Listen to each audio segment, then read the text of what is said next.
അസ്സലാമു അലൈക്കും വറഹ്മത്തുള്ളാഹി വബറകാതുഹു. അൽഹംദുലില്ലാഹി വഹ്ദ വസ്സലാത്തു വസ്സലാമു അലാ മൻ ലാ നബിയ്യ ബഅദ. ഏറെ ബഹുമാനമുള്ള സത്യവിശ്വാസികളെ, സഹോദരങ്ങളെ, അള്ളാഹുവിൻ്റെ വിധിവിലക്കുകൾ സൂക്ഷിച്ച് ജീവിക്കണേ എന്ന് ഓർമ്മപ്പെടുത്തുകയാണ്, വസിയത്ത് ചെയ്യുകയാണ്. റഹീഖുൽ ഖുർആനിൻ്റെ 5-ാമത്തെ സെഷനിലെ 20-ാമത്തെ ക്ലാസ്സിൽ വിശുദ്ധ ഖുർആനിലെ 112-ാമത്തെ അധ്യായമായ സൂറത്തുൽ ഇഖ്ലാസ് ആണ് നാം പഠിക്കുന്നത്. പ്രവാചകൻ സല്ലല്ലാഹു അലൈഹി വസല്ലമ തങ്ങളുടെ ഹിജ്റക്ക് മുമ്പ് മക്കയിൽ വെച്ച് അവതീർണമായ ഈ അധ്യായത്തിൽ 4 വചനങ്ങളാണുള്ളത്. ധാരാളക്കണക്കിന് ശ്രേഷ്ഠതകളും പ്രത്യേകതകളും ഒക്കെ കൽപ്പിക്കപ്പെടുന്ന അധ്യായങ്ങളിലൊന്നാണ് സൂറത്തുൽ ഇഖ്ലാസ് എന്നുള്ളത്. ഒരു വിശ്വാസിയെ സംബന്ധിച്ചിടത്തോളം തന്റെ ജീവിതത്തിൽ ഒരിക്കലും ഒഴിച്ചുകൂടാൻ കഴിയാത്ത വിധം ഈ അധ്യായവുമായി അവൻ ബന്ധപ്പെട്ട് കിടക്കുന്നുണ്ട്. അഥവാ ഒരു ദിവസത്തിൽ ഒട്ടനവധി സന്ദർഭങ്ങളിൽ ഈ അധ്യായം പാരായണം ചെയ്യുക എന്നത് ഐച്ഛിക കർമ്മമായി നമുക്ക് പഠിപ്പിക്കപ്പെട്ടിട്ടുണ്ട്. തൗഹീദിന്റെ ഏറ്റവും കാതലായ വശങ്ങൾ പരാമർശിക്കപ്പെടുന്ന ഈ അധ്യായം അർത്ഥവും ആശയവും മനസ്സിലാക്കി പഠിക്കുക എന്നത് വളരെ അത്യാവശ്യമാണ്. അത് പഠിക്കുകയും അതിനെ സ്നേഹിക്കുകയും ചെയ്യുക എന്നത് വിശ്വാസം മനസ്സിലുണ്ട് എന്നതിന്റെ അടയാളവുമാണ്. ഈ അധ്യായം വിശദീകരിക്കുന്നിടത്ത് അതിന്റെ ശ്രേഷ്ഠത വിവരിക്കുന്ന സന്ദർഭത്തിൽ വ്യത്യസ്തങ്ങളായ സംഭവങ്ങൾ മുഫസ്സിരീങ്ങൾ രേഖപ്പെടുത്തിയതായി കാണുവാൻ സാധിക്കും. തഫ്സീർ ഇബ്നു കസീർ നോക്കുകയാണെങ്കിൽ ഇമാം ബുഖാരി റഹ്മഹുല്ലാഹ് ഉദ്ധരിക്കുന്ന ഹദീസിൽ മഹദിയായ ആയിഷ റളിയല്ലാഹു തആല അൻഹ പറയുന്നതായി കൊണ്ട് കാണാം, അന്ന നബിയ സല്ലല്ലാഹു അലൈഹി വസല്ലം ബഅസ റജുലൻ അലാ സരിയത്തിൻ. അഥവാ പ്രവാചകൻ സല്ലല്ലാഹു അലൈഹി വസല്ലമ തങ്ങൾ ഒരു സൈന്യം പറഞ്ഞയക്കുന്ന വേളയിൽ അതിന്റെ നേതാവായിക്കൊണ്ട്, ഇമാമായിക്കൊണ്ട് ഒരു വ്യക്തിയെ നിശ്ചയിക്കുകയുണ്ടായി. ആ വ്യക്തി വകാന യഖറഉ ലി അസ്ഹാബിഹി ഫീ സ്വലാത്തിഹിം. നമസ്കാര വേളയിൽ സാധാരണ രീതിയിലുള്ള ഖിറാഅത്തൊക്കെ അവസാനിച്ചു കഴിഞ്ഞാൽ, അഥവാ ഓരോ റക്അത്തിലും സൂറത്തുൽ ഫാത്തിഹയും ശേഷം മറ്റൊരു സൂറത്തും ഓതിക്കഴിഞ്ഞാൽ പിന്നീട് ഫയഖ്തിമു ബി ഖുൽ ഹുവല്ലാഹു അഹദ്. റുക്വയിലേക്ക് പോകുന്നതിന്റെ മുമ്പായിക്കൊണ്ട് വീണ്ടും സൂറത്തുൽ ഇഖ്ലാസ് അഥവാ ഖുൽ ഹുവല്ലാഹു അഹദ് എന്ന് ആരംഭിക്കുന്ന ഈ അധ്യായം അദ്ദേഹം പാരായണം ചെയ്യാറുണ്ടായിരുന്നു. അതിങ്ങനെ തുടർന്നപ്പോൾ പിന്നീട് നമസ്കാര ശേഷം ജനങ്ങൾ ആ ഒരു വിഷയം ചർച്ച ചെയ്യുകയുണ്ടായി. ഫലമ്മ റജഉ ദക്കറു ദാലിക ലിന്നബി സല്ലല്ലാഹു അലൈഹി വസല്ലം. അത് പിന്നീട് പ്രവാചകൻ സല്ലല്ലാഹു അലൈഹി വസല്ലമ തങ്ങളുടെ അരികിലേക്ക് എത്തുകയും പ്രവാചകൻ സല്ലല്ലാഹു അലൈഹി വസല്ലമ തങ്ങൾ അവരോടായിക്കൊണ്ട് പറയുന്നുണ്ട്, സലൂഹു ലി അയ്യി ഷൈഇൻ യസ്നഉ ദാലിക. നിങ്ങൾ അദ്ദേഹത്തോട് ചോദിച്ചു നോക്കുക, എന്ത് കാരണത്താലാണ് അദ്ദേഹം ഇപ്രകാരം ചെയ്യുന്നത് എന്ന് അദ്ദേഹത്തോട് നിങ്ങൾ ചോദിച്ചു നോക്കുക എന്ന് പറഞ്ഞു. അങ്ങനെ സ്വഹാബത്ത് അദ്ദേഹത്തോട് ചോദിച്ചു നോക്കുകയും ആ സന്ദർഭത്തിൽ അദ്ദേഹം അതിന് കാരണമായി കൊണ്ട് പറയുന്നു, അന്നഹാ സിഫത്തുർ റഹ്മാൻ. ഈ അധ്യായം അത് അല്ലാഹു സുബ്ഹാനഹു വ തആലയുടെ വിശേഷണങ്ങൾ ഉൾക്കൊള്ളുന്ന അധ്യായമാണ്. വഅന ഉഹിബ്ബു അൻ അഖറഅ ബിഹാ. അതുകൊണ്ട് തന്നെ നമസ്കാരത്തിൽ അത് പാരായണം ചെയ്യുവാൻ ഞാൻ ഏറെ താല്പര്യപ്പെടുകയും ചെയ്യുന്നു, ഞാൻ അത് ഇഷ്ടപ്പെടുന്നു എന്ന് പറഞ്ഞു.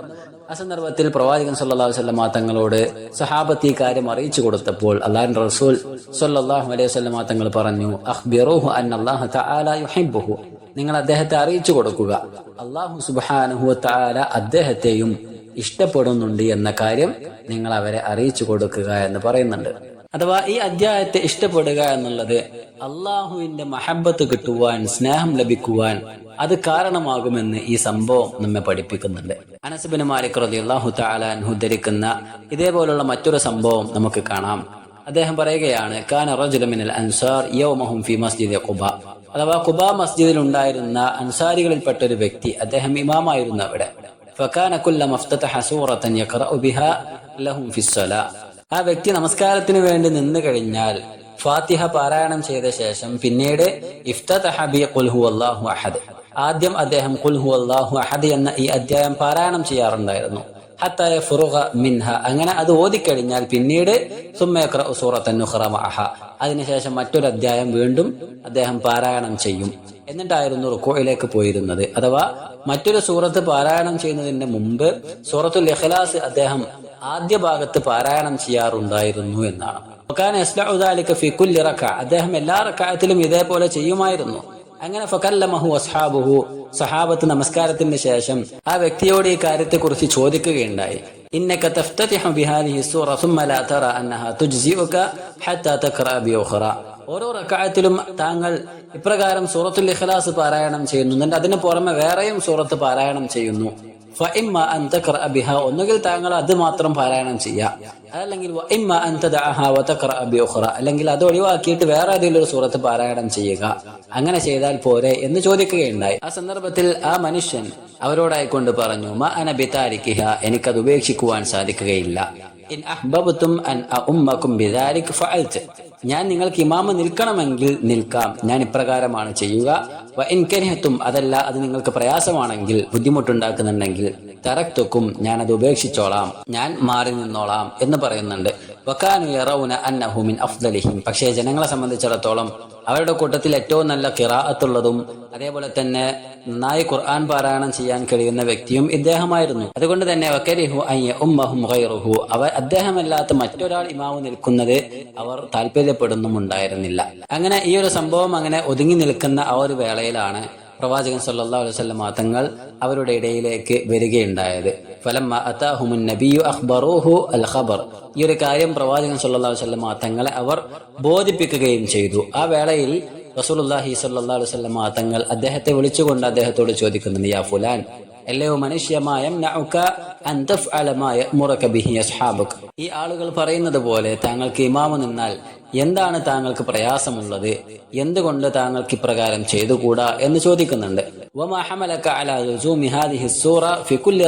എല്ലാ റക്അത്തിലും ഈ സൂറത്ത് പാരായണം ചെയ്യുന്നതിന്റെ താല്പര്യം എന്താണ് താങ്കൾ അങ്ങനെ ചെയ്യുന്നത് എന്ന് ചോദിച്ചപ്പോൾ ആ മനുഷ്യൻ പ്രവാചകൻ സല്ലല്ലാഹു അലൈഹി വസല്ലം തങ്ങളോട് മറുപടി പറഞ്ഞു, ഇന്നി ഉഹിബ്ബുഹ, ഞാൻ ഈ അധ്യായം ഇഷ്ടപ്പെടുന്നുണ്ട്, എനിക്കത് ഇഷ്ടമാണ്, അതുകൊണ്ടാണ് ഞാൻ എല്ലാ റക്അത്തിലും അത് പാരായണം ചെയ്യുന്നത് എന്ന് പറഞ്ഞപ്പോൾ അല്ലാഹു റസൂൽ സല്ലല്ലാഹു അലൈഹി വസല്ലം തങ്ങൾ അദ്ദേഹത്തോട് പറയുന്നുണ്ട്, ഹുബ്ബുക ഇയ്യാഹ അദ്ഖലകൽ ജന്ന, താങ്കൾക്ക് അതിനോടുള്ള പ്രിയം, താങ്കൾക്ക് അതിനോടുള്ള ഇഷ്ടം, അത് താങ്കളെ സ്വർഗത്തിൽ പ്രവേശിപ്പിച്ചിരിക്കുന്നു എന്ന് റസൂലുള്ളാഹി സ്വല്ലല്ലാഹു അലൈഹി വസല്ലം തങ്ങൾ പറഞ്ഞതായി കാണുവാൻ സാധിക്കും. ഈ രണ്ട് സംഭവങ്ങളും പരസ്പരം സാമ്യതയുള്ളതാണെങ്കിലും അതിന്റെ ആശയത്തിൽ നിന്ന് നമുക്ക് ലഭിക്കുന്ന ഏറ്റവും വലിയ ഗുണപാഠം, ഈ അധ്യായം അത്രയും ആശയങ്ങൾ ഉൾക്കൊള്ളുന്നതാണെന്നും അതിനോടുള്ള മഹബ്ബത്ത് അത് നമ്മെ സ്വർഗത്തിലേക്ക് എത്തിക്കുവാൻ കാരണമാകുന്നതാണെന്നും അള്ളാഹുവിന്റെ സ്നേഹം അത് നമ്മിൽ അർപ്പിതമാകുവാൻ കാരണമാകുമെന്നൊക്കെയുള്ള സന്ദേശങ്ങൾ അത് നമുക്ക് പകർന്നു നൽകുന്നുണ്ട്. അബു സഈദ് അൽ ഖുദ്രി റളിയല്ലാഹു തആല അൻഹു ഉദ്ധരിക്കുന്ന ഹദീസിൽ നബി കരീം സല്ലല്ലാഹു അലൈഹി വസല്ലം തങ്ങൾ തന്റെ സ്വഹാബത്തിനോടായി കൊണ്ട് ചോദിക്കുന്നുണ്ട്, അയഅജിസു അഹദുക്കും അൻ യഖറഅ സുലുസൽ ഖുർആൻ ഫീ ലൈല, അഥവാ ഒരു രാത്രിയിൽ ഖുർആനിന്റെ 1/3 പാരായണം ചെയ്യുവാൻ നിങ്ങൾ അശക്തരാണോ, എല്ലാ ദിവസവും അങ്ങനെ ചെയ്യുവാൻ നിങ്ങൾക്ക് ബുദ്ധിമുട്ടുണ്ടോ, അല്ലെങ്കിൽ നിങ്ങൾക്ക് സാധിക്കുമോ എന്ന് ചോദിക്കുന്നുണ്ട്. ആ സന്ദർഭത്തിൽ അത് അവർക്ക് പ്രയാസമുള്ളതായി തോന്നുകയും ശേഷം അവർ പ്രവാചകൻ സല്ലല്ലാഹു അലൈഹി വസല്ലം തങ്ങളോടായി കൊണ്ട് പറയുന്നുണ്ട്, അയ്യുനാ യുതീഖു ദാലിക യാ റസൂലല്ലാഹ്, അല്ലാഹുവിന്റെ റസൂലെ, അത് ആർക്കാണ് സാധിക്കുക, എല്ലാ ദിവസവും ഖുർആനിന്റെ 1/3 രാത്രിയിൽ പാരായണം ചെയ്യുവാൻ എങ്ങനെയാണ് എല്ലാവർക്കും കഴിയുക എന്ന് ചോദിക്കുന്നുണ്ട്. അപ്പോൾ പ്രവാചകൻ സല്ലല്ലാഹു അലൈഹി വസല്ലം തങ്ങൾ അതിനൊരു പരിഹാരം എന്നോണം പറഞ്ഞു കൊടുക്കുന്നു. അല്ലാഹുൽ വാഹിദുസ് സമദു സുലുസുൽ ഖുർആൻ, അഥവാ ഖുൽ ഹുവല്ലാഹു അഹദ് അല്ലാഹുസ് സമദ് എന്നിങ്ങനെയുള്ള ആ അധ്യായം സൂറത്തുൽ ഇഖ്ലാസ് അത് പാരായണം ചെയ്യുക എന്നത് സുലുസുൽ ഖുർആനാണ്, ഖുർആനിന്റെ 1/3 പാരായണം ചെയ്യുന്നതിന്റെ അത്രയും മൂല്യമുള്ളതാണ് എന്ന് അല്ലാഹു റസൂൽ സല്ലല്ലാഹു അലൈഹി വസല്ലം തങ്ങൾ പഠിപ്പിച്ചതായി കാണുവാൻ സാധിക്കും. അഥവാ ഈ അധ്യായത്തിന്റെ മൂല്യമാണ് പ്രവാചകൻ സല്ലല്ലാഹു അലൈഹി വസല്ലം തങ്ങൾ സ്വഹാബത്തിന് പരിചയപ്പെടുത്തി കൊടുക്കുന്നത്. അത്രയും മഹത്വമുള്ള അധ്യായമാണ് സൂറത്തുൽ ഇഖ്ലാസ് എന്ന് ഇതിലൂടെയൊക്കെ നമുക്ക് മനസ്സിലാക്കുവാനും സാധിക്കും. പ്രവാചകൻ സല്ലല്ലാഹു അലൈഹി വസല്ലം തങ്ങൾ ഉറങ്ങുമ്പോൾ 3 തവണ ഈ അധ്യായവും സൂറത്തുൽ ഫലക്കും നാസും പാരായണം ചെയ്തതായി കാണുവാൻ സാധിക്കും. അതേപോലെ തന്നെ ഫർദ് നമസ്കാരങ്ങൾക്ക് ശേഷവും ഈ 3 അധ്യായങ്ങൾ പാരായണം ചെയ്തതായി കാണാം. സുബഹിക്കും മഗ്രിബിനും ഒക്കെ ശേഷമാണെങ്കിൽ അത് 3 തവണ പാരായണം ചെയ്തതായും ഒക്കെ ഹദീസിൽ കാണുവാൻ സാധിക്കും. അതേപോലെ രാവിലെയും വൈകുന്നേരവും ഒക്കെയുള്ള പ്രാർത്ഥനകളുടെ കൂട്ടത്തിൽ ഈ അധ്യായങ്ങൾ നബി കരീം സല്ലല്ലാഹു അലൈഹി വസല്ലം തങ്ങൾ ഉൾപ്പെടുത്തിയതായി കാണുവാൻ സാധിക്കും. അതിനൊക്കെ പുറമെ ഇബ്നു ഉസൈമീൻ റഹിമഹുല്ലാഹ് പറയുന്നു, ഹാദിഹി സൂറ കാന റസൂൽ സല്ലല്ലാഹു അലൈഹി വസല്ലം യഖറഉ ബിഹാ ഫി അർറകഅത്തി സാനിയ ഫി സുന്നത്തുൽ ഫജ്ർ, അഥവാ ഈ അധ്യായം പ്രവാചകൻ സല്ലല്ലാഹു അലൈഹി വസല്ലം തങ്ങൾ ഫജ്റിന് മുമ്പുള്ള 2 റക്അത്ത് നമസ്കാരം അതിന്റെ 2ാമത്തെ റക്അത്തിൽ ഇത് പാരായണം ചെയ്തതായി കാണുവാൻ സാധിക്കും. അതേപോലെ ഫി സുന്നത്തി മഗ്രിബ്, മഗ്രിബ് നമസ്കാരത്തിന്റെ മുമ്പുള്ള 2 റക്അത്ത് നമസ്കാരം അതിലും പ്രവാചകൻ സല്ലല്ലാഹു അലൈഹി വസല്ലം തങ്ങൾ 2ാമത്തെ റക്അത്തിൽ പാരായണം ചെയ്തതായി കാണാം. വഫി റക്അത്തി തവാഫ്, അഥവാ തവാഫ് പൂർണ്ണമാക്കിയതിന്റെ ശേഷമുള്ള 2 റക്അത്ത് അതിൽ 2ാമത്തെ റക്അത്തിലും ഇപ്രകാരം പാരായണം ചെയ്തതായി കാണുവാൻ സാധിക്കും. കദാലിക യഖറഉ ബിഹാ ഫി സാലിസ ഫിൽ വിത്ർ, അഥവാ വിത്ർ നമസ്കാരത്തിൽ അവസാന റക്അത്തിലും സൂറത്തുൽ ഇഖ്ലാസ് പാരായണം ചെയ്തതായി കാണാം. ഇപ്രകാരം ധാരാളക്കണക്കിന് വേളകളിൽ സൂറത്തുൽ ഇഖ്ലാസ് പാരായണം ചെയ്യുന്നത് ഐച്ഛിക കർമ്മമായിക്കൊണ്ട് സുന്നത്തായിക്കൊണ്ട് പ്രവാചകൻ സല്ലല്ലാഹു അലൈഹി വസല്ലം തങ്ങൾ പഠിപ്പിക്കുമ്പോൾ അതിന്റെയൊക്കെ ഏറ്റവും വലിയ കാരണം എന്ന് പറഞ്ഞാൽ ലിഅന്നഹാ മബ്നിയത്തുൻ അലൽ ഇഖ്ലാസി താം ലില്ലാഹി സുബ്ഹാനഹു വതആല, അഥവാ അള്ളാഹുവിന്റെ തൗഹീദ് ഏകത്വം അതേറ്റവും അടിസ്ഥാനപരമായി ഉറപ്പിക്കുന്ന ഏറ്റവും വലിയ ആശയങ്ങൾ ഈ അധ്യായത്തിൽ ഉൾക്കൊണ്ടിട്ടുണ്ട്. അതിന്റെ ഏറ്റവും വലിയ അടിത്തറയാണ്, അവലംബമാണ് ഈ അധ്യായം എന്ന ഏറ്റവും വലിയ അടിസ്ഥാനം ഈ അധ്യായത്തിൽ ഉള്ളത് കൊണ്ടാണ് ഇപ്രകാരം ജീവിതത്തിലുടനീളം വ്യത്യസ്ത മേഖലകളിലും ഈ അധ്യായം പാരായണം ചെയ്യുവാൻ പഠിപ്പിക്കപ്പെട്ടതിന്റെ ഉദ്ദേശമെന്ന് നാം മനസ്സിലാക്കുക. അതുകൊണ്ടൊക്കെ തന്നെയാണ് വലിഹാദ തുസമ്മ സൂറത്തുൽ ഇഖ്ലാസ്, ഇഖ്ലാസിന്റെ അധ്യായം അഥവാ നിഷ്കളങ്കതയുടെ അധ്യായം എന്ന് ഈ അധ്യായത്തിന് പേര് വിളിക്കപ്പെടുവാനുമുള്ള കാരണം എന്ന് നാം മനസ്സിലാക്കുക. അതുകൊണ്ട് തന്നെ ഈ അധ്യായത്തിന്റെ ശരിയായുള്ള ആശയം നാം ഗ്രഹിക്കുകയും പഠിക്കുകയും അത് ജീവിതത്തിൽ അർത്ഥവും ആശയവും മനസ്സിലാക്കിക്കൊണ്ട് പാരായണം ചെയ്യുകയും ചെയ്യുവാൻ നാം പ്രത്യേകം ശ്രദ്ധ ചെലുത്തുക. അല്ലാഹു സുബ്ഹാനഹു വതആല തൗഫീഖ് നൽകുമാറാകട്ടെ. അധ്യായത്തിലേക്ക് പ്രവേശിക്കാം. ഒന്നാമത്തെ വചനം, അഊദു ബില്ലാഹി മിനശ് ശൈത്വാനിർ റജീം, ബിസ്മില്ലാഹിർ റഹ്മാനിർ റഹീം, ഖുൽ ഹുവല്ലാഹു അഹദ്. ആയത്തിന്റെ അർത്ഥം, നബിയെ പറയുക, കാര്യം അല്ലാഹു സുബ്ഹാനഹു വതആല ഏകനാണ് എന്നതാകുന്നു. ഖുൽ പറയുക പ്രവാചകരെ, ഹുവ കാര്യം, അല്ലാഹു അല്ലാഹു അഹദുൻ ഏകനാകുന്നു. അപ്പോൾ പ്രവാചകരെ താങ്കൾ പറയുക, കാര്യം അല്ലാഹു സുബ്ഹാനഹു വതആല ഏകനാണ് എന്നതാണ്. അള്ളാഹുവിന്റെ ഏകത്വം തൗഹീദ് അത് സ്ഥിരപ്പെടുത്തുകയാണ് യഥാർത്ഥത്തിൽ ഈ വചനത്തിലൂടെ അല്ലാഹു സുബ്ഹാനഹു വതആല ചെയ്യുന്നത്. തന്റെ ആരാധനകൾ മറ്റു ആരാധ്യരിലേക്കൊന്നും തിരിച്ചുവിടാതെ ഏകനായ അള്ളാഹുവിലേക്ക് മാത്രമാക്കാനുള്ള ആഹ്വാനമാണ് പ്രവാചകൻ സല്ലല്ലാഹു അലൈഹി വസല്ലം തങ്ങളോട് കൽപ്പിക്കുവാൻ അല്ലാഹു സുബ്ഹാനഹു വതആല ഇവിടെ ആവശ്യപ്പെടുന്നത്. യഹൂദരുടെയും നസ്രാണികളുടെയും മറ്റു മതസ്ഥരുടെയും എല്ലാം വികല വിശ്വാസങ്ങളുടെയും അള്ളാഹുവിലുള്ള അവരുടെ ചിന്തകളുടെയും നിരർത്ഥകതയും ഈ വചനത്തിലൂടെ അല്ലാഹു സുബ്ഹാനഹു വതആല വ്യക്തമാക്കുന്നുണ്ട്. ഇക്രിമ റളിയല്ലാഹു തആല അൻഹു പറയുന്നുണ്ട്, ലമ്മാ ഖാലത്തിൽ യഹൂദ്, യഹൂദികൾ പറയുന്നു, നഹ്നു നഅ്ബുദു ഉസൈർ ഇബ്നല്ലാഹ്, അഥവാ അള്ളാഹുവിന്റെ മകനായ ഉസൈറിനെ ഞങ്ങൾ ഇതാ ആരാധിക്കുന്നു. അതേപോലെ നസ്രാനികൾ പറയുന്നു, നഹ്നു നഅ്ബുദു അൽ മസീഹ ഇബ്നല്ലാഹ്, അള്ളാഹുവിന്റെ മകനായ മസീഹിനെ ഞങ്ങൾ ആരാധിക്കുന്നു, അഥവാ ഈസാ നബി അലൈഹി സ്വലാത്തു വസ്സലാമയെ ഞങ്ങൾ ആരാധിക്കുന്നു. മജൂസികൾ പറയുന്നു, നഹ്നു നഅ്ബുദു ശംസ് വൽ ഖമർ, ഞങ്ങൾ സൂര്യനെയും ചന്ദ്രനെയും ഞങ്ങൾ ആരാധിക്കുന്നു. മുശ്രിക്കുകൾ പറയുന്നു, നഹ്നു നഅ്ബുദുൽ ഔസാൻ, ഞങ്ങൾ വിഗ്രഹങ്ങളെ ആരാധിക്കുന്നു. എന്നാൽ അല്ലാഹു സുബ്ഹാനഹു വതആല പ്രവാചകരോട് കൽപ്പിച്ചു, ഖുൽ ഹുവല്ലാഹു അഹദ്, അല്ലാഹു സുബ്ഹാനഹു വതആല ഏകനാണ് എന്ന കാര്യം പ്രവാചകരെ താങ്കൾ അവരോടെല്ലാം അറിയിച്ചു കൊടുക്കുക എന്നാണ്. അഥവാ ഹുവൽ വാഹിദുൽ അഹദ്, അവൻ ഏകനാണ്, അവൻ ഒരുവനാണ്. അല്ലദീ ലാ നദീറ ലഹു വലാ വസീർ, അവൻ ഒരു പങ്കുകാരനോ അല്ലെങ്കിൽ അവനൊരു സമനായിട്ടുള്ള ഒരാളോ ആരും തന്നെ ഇല്ല. വലാ നദീദ വലാ ശബീഹ വലാ അദീൽ, അവന് കിടപിടിക്കുവാൻ ആരുമില്ല, അവന് സമനായുള്ള ആരുമില്ല, അവനെ പോലെയുള്ള മറ്റാരുമില്ല.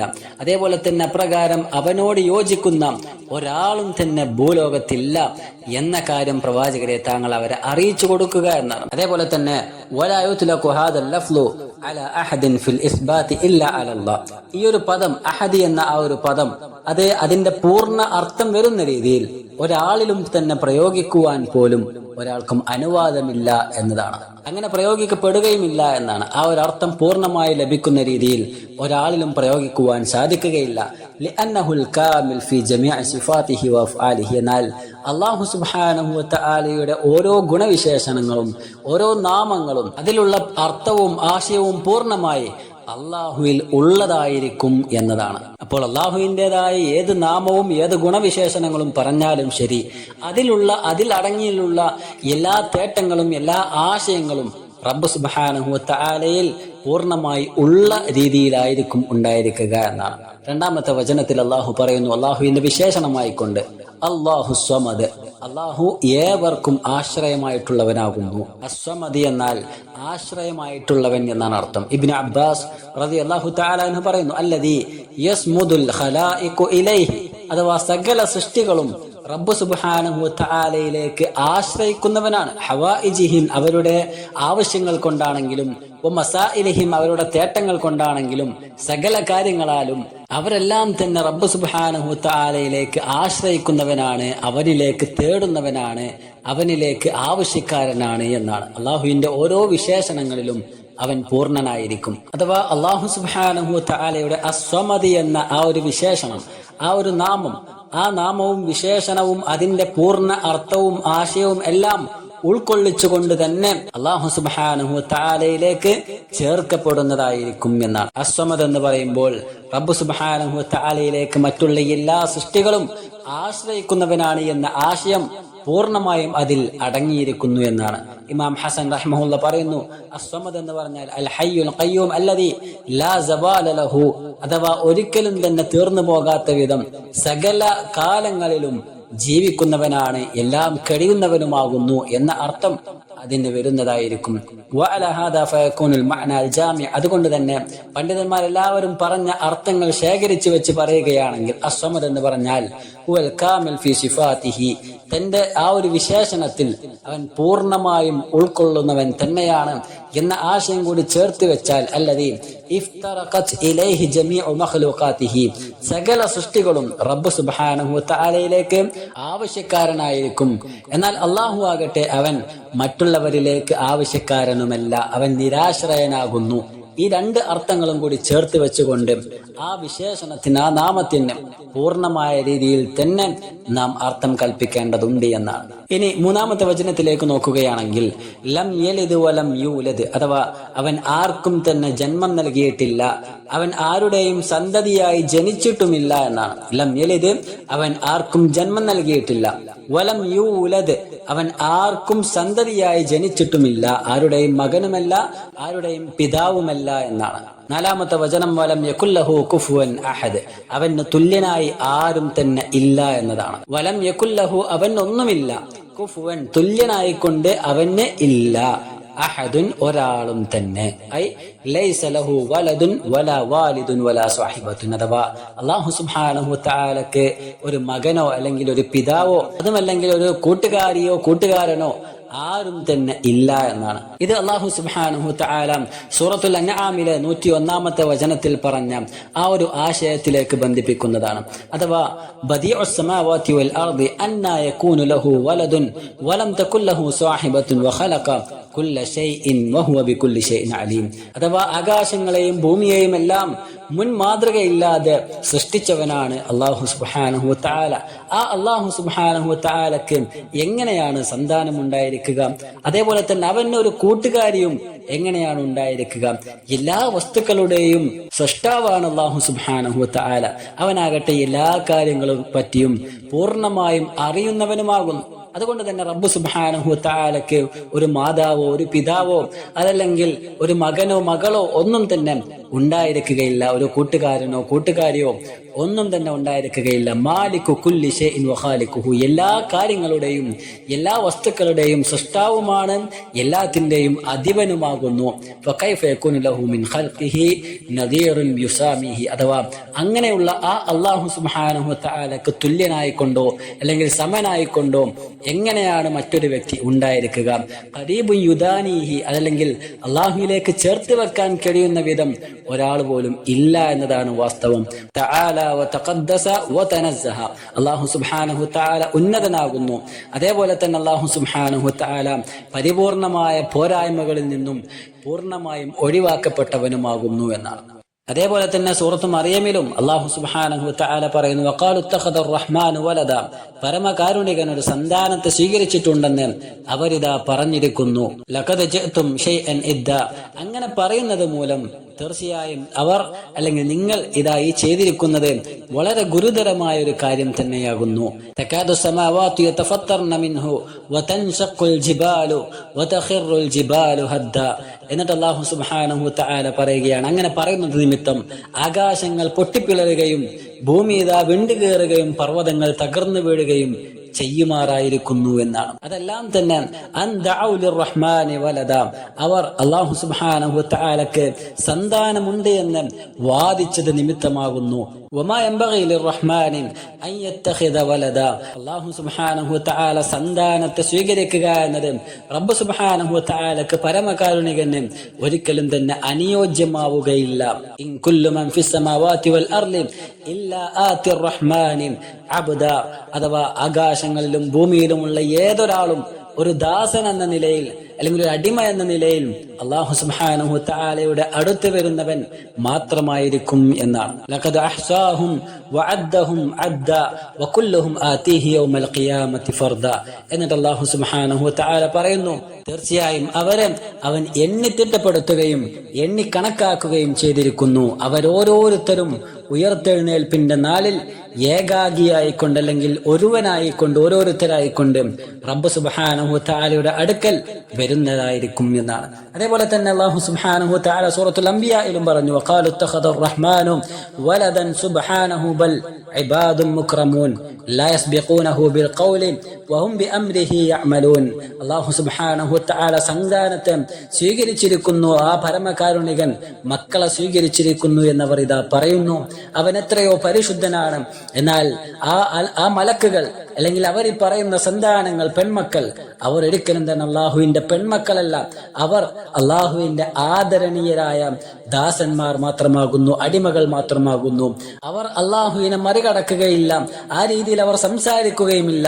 അവന്റെ കൽപ്പന അനുസരിച്ച് മാത്രമേ ആ മലക്കുകൾ പ്രവർത്തിക്കുകയുമുള്ളൂ. അങ്ങനെയുള്ള അള്ളാഹു സുബ്ഹാനഹു വ തആലയുടെ അടിമകളാണ് മലക്കുകൾ, അതല്ലാതെ പെൺമക്കളാണ് എന്ന് വാദിക്കുന്നവർ എത്രയോ നാശം വിതച്ചവർ തന്നെയാണ് എന്ന് അല്ലാഹു സുബ്ഹാനഹു വ തആല ആവർത്തിച്ച് പറയുന്നതായി കാണുവാൻ സാധിക്കും. അതേപോലെ തന്നെ സൂറത്തു സ്വാഫാത്തിൽ അല്ലാഹു പറയുന്നു, വജഅലു ബൈനഹു വബൈനൽ ജിന്നതി നസബ വലഖദ് അലിമത്തിൽ ജിന്നതു ഇന്നഹും ലമുഹ്ദറൂന സുബ്ഹാനല്ലാഹി അമ്മാ യസിഫൂൻ. അഥവാ അല്ലാഹുവിനും ജിന്നുകൾക്കുമിടയിൽ അവരിതാ കുടുംബ ബന്ധം സ്ഥാപിച്ചിരിക്കുന്നു, എന്നാൽ തീർച്ചയായും തങ്ങൾ ശിക്ഷയ്ക്ക് ഹാജരാക്കപ്പെടുക തന്നെ ചെയ്യുമെന്ന് ജിന്നുകൾ മനസ്സിലാക്കിയിട്ടുണ്ട്. അവര് പറയുന്ന കള്ളത്തിനെല്ലാം, ചമച്ചു പറയുന്ന ഈ കള്ളങ്ങൾ, അതെല്ലാം തന്നെ പൂർണ്ണമായും അതിൽ നിന്നെല്ലാം അല്ലാഹു സുബ്ഹാനഹു വ തആല പരിശുദ്ധൻ തന്നെയാണ് എന്നാണ്. ഇതിനെ സംബന്ധിച്ച് ഹദീസുകളിലും റബ്ബ് സുബ്ഹാനഹു വ തആല ധാരാളക്കണക്കിന് വിശദീകരണങ്ങൾ പ്രവാചകൻ സല്ലല്ലാഹു അലൈഹി വസല്ലമ തങ്ങൾ മുഖേന നമുക്ക് നൽകിയതായി കാണുവാൻ സാധിക്കും. അബൂ ഹുറൈറ റളിയല്ലാഹു തആല ഉദ്ധരിക്കുന്ന ഹദീസിൽ, ഖുദ്സിയായ ഹദീസിൽ അല്ലാഹു സുബ്ഹാനഹു വ തആല നമ്മോട് പറയുന്നു, കദ്ദബനി ഇബ്നു ആദം വലം യകുൽ ലഹു സാലിക്. ഇതാ ആദം സന്തതി എന്നെ കളവാക്കിയിരിക്കുന്നു, അവൻ ഒരിക്കലും തന്നെ അങ്ങനെ ചെയ്യാൻ പാടില്ലായിരുന്നു. വശതമനി വലം യകുൽ ലഹു സാലിക്, അവൻ എന്നെ ആക്ഷേപിച്ചിരിക്കുന്നു, അവൻ അങ്ങനെ ചെയ്യാൻ പാടില്ല. ഫഅമ്മാ തക്ദീബുഹു, അവൻ കളവാക്കിയിരിക്കുന്നു, ഇയായ എന്നെ അവൻ കളവാക്കിയിരിക്കുന്നു എന്ന് പറഞ്ഞത്, ഫഖൗലുഹു ലൻ യുഈദനി കമാ ബദഅനി, താൻ സൃഷ്ടിക്കപ്പെട്ടതുപോലെ വീണ്ടും പുനഃസൃഷ്ടിക്കപ്പെടുകയില്ല, അല്ലെങ്കിൽ അല്ലാഹു സുബ്ഹാനഹു വ തആല അവനെ പുനരുദ്ധാനം നടത്തുകയില്ല എന്ന് വാദിക്കുന്നതിലൂടെ അവൻ ഇതാ എന്നെ കളവാക്കിയിരിക്കുന്നു. വലൈസ അവ്വലുൽ ഖൽഖി ബിഅഹ്വന അലയ്യ മിൻ ഇആദതിഹി, അവൻ മനസ്സിലാക്കട്ടെ, ആദ്യത്തെ സൃഷ്ടിപ്പിനേക്കാൾ പ്രയാസമുള്ള കാര്യമെല്ലാം രണ്ടാമത് സൃഷ്ടിക്കുക എന്നുള്ളത്. വഅമ്മാ ശത്മുഹു ഇയായ, ഇനി അവൻ എന്നെ ആക്ഷേപിച്ചിരിക്കുന്നു അല്ലെങ്കിൽ എന്നെ ചീത്ത പറഞ്ഞിരിക്കുന്നു എന്നതിന്റെ അല്ലാഹു സുബ്ഹാനഹു വ തആല കാരണമായി കൊണ്ട് പറയുന്നത്, ഇത്തഖദല്ലാഹു വലദ, അല്ലാഹു സുബ്ഹാനഹു വ തആല ഒരു സന്താനത്തെ സ്വീകരിച്ചിരിക്കുന്നു എന്ന് പറയുന്നതിലൂടെ അവൻ എന്നെ ആക്ഷേപിക്കുകയാണ്. വഅനൽ അഹദ്, ഞാൻ ഏകനാണ്. അസ്സമദ്, ഞാൻ നിരാശ്രയനാണ്. അല്ലദീ ലം യലിദ് വലം യൂലദ് വലം യകുൽ ലഹു കുഫുവൻ അഹദ്, എങ്ങനെയുള്ള നിരാശ്രയനാണ് അല്ലാഹു സുബ്ഹാനഹു വ തആല. അവൻ ജന്മം നൽകുകയോ അല്ലെങ്കിൽ മറ്റൊരാളുടെ സന്തതിയായി ജനിച്ചിട്ടോ ഇല്ല, അവന് തുല്യനായി ആരും തന്നെ ഇല്ല. അങ്ങനെയുള്ള അല്ലാഹു സുബ്ഹാനഹു വ തആല, നിരാശ്രയനായ അല്ലാഹു സുബ്ഹാനഹു വ തആല, അവൻ ഏകൻ തന്നെയാകുന്നു എന്ന ഏറ്റവും വലിയ കാര്യം അവൻ ഇതാ അടിച്ചമർത്തിയിരിക്കുന്നു. അത് മുഖേന അവൻ എന്നെ ആക്ഷേപിച്ചിരിക്കുന്നു എന്ന് അല്ലാഹു സുബ്ഹാനഹു വ തആല പറയുകയാണ്. ശേഷം ഈ അധ്യായത്തിന്റെ അവസാനത്തിൽ അല്ലാഹു പറയുന്നത്, വലം യകുൽ ലഹു കുഫുവൻ അഹദ്, അഥവാ ലം യകുൽ ലഹു അഹദുൻ മുസാവിയൻ ഫി ജമീഇ സിഫാതിഹി, അല്ലാഹുവിന്റെ നാമഗുണവിശേഷണങ്ങൾ, ആ വിശേഷണങ്ങൾക്കും നാമങ്ങൾക്കും സമനായുള്ള മറ്റൊരാളും തന്നെ ഇല്ല. അതേപോലെ തന്നെ ആ വിശേഷണങ്ങൾ ഒത്ത മറ്റൊരാളെയും കാണുവാനും സാധിക്കുകയില്ല. ഫനഫല്ലാഹു സുബ്ഹാനഹു വ തആല നഫഅ അൻ നഫ്സിഹി അൻ യകൂന വാലിദൻ ഔ മൗലൂദൻ ഔ ലഹു മസീലുൻ. അതുകൊണ്ട് തന്നെ അല്ലാഹു സുബ്ഹാനഹു വ തആല തന്നിൽ നിന്നും നിരോധിച്ച കാര്യമാണ് മക്കളെ സ്വീകരിക്കുക എന്നതും അതേപോലെ തന്നെ മറ്റൊരാളുടെ മകനാവുക എന്നതും അതേപോലെ തന്നെ പോലെ മറ്റൊരാളുണ്ട് എന്ന് പറയുന്ന കാര്യവുമെല്ലാം അള്ളാഹു നിഷേധിച്ച കാര്യമാണ്, നിരോധിച്ച കാര്യമാണ്. അതൊരിക്കലും തന്നെ നമ്മുടെ സൃഷ്ടാവിന്റെ മേൽ അടിച്ചേൽപ്പിക്കേണ്ടതില്ല എന്ന ഏറ്റവും വലിയ ആശയമാണ് ഈ അധ്യായം നമ്മെ പഠിപ്പിക്കുന്നത്. അത് നാം ഉൾക്കൊള്ളുക. ചുരുങ്ങിയ രീതിയിൽ മാത്രമാണ് ഈ അധ്യായത്തെ നാം വിവക്ഷിച്ചിട്ടുള്ളത്. അള്ളാഹു സുബ്ഹാനഹു തആല കാര്യങ്ങൾ കൃത്യമായി പഠിക്കുവാനും മനസ്സിലാക്കുവാനും അള്ളാഹു നമുക്കെല്ലാം തൗഫീഖ് നൽകുമാറാകട്ടെ. റബ്ബ് സുബ്ഹാനഹു തആല അവനെ വിശേഷിപ്പിച്ച അതേ രൂപത്തിൽ തന്നെ അവനെ വിശേഷിപ്പിക്കുവാനും അതേപോലെ തന്നെ അള്ളാഹു അവനിൽ ഇല്ല എന്ന് പറഞ്ഞ് നിഷേധിച്ചതായ കാര്യങ്ങൾ അവനിൽ ഇല്ല എന്ന് പറയുവാനും നിഷേധിക്കുവാനും ആ രീതിയിൽ വിശ്വാസം അടിയുറപ്പിക്കുവാനും നമുക്കെല്ലാം തൗഫീഖ് പ്രദാനം ചെയ്യുമാറാകട്ടെ. വസല്ലല്ലാഹു വസല്ലം അലാ നബിയിന മുഹമ്മദ്. അസ്സലാമു അലൈക്കും വറഹ്മത്തുള്ളാഹി വബറകാതുഹു.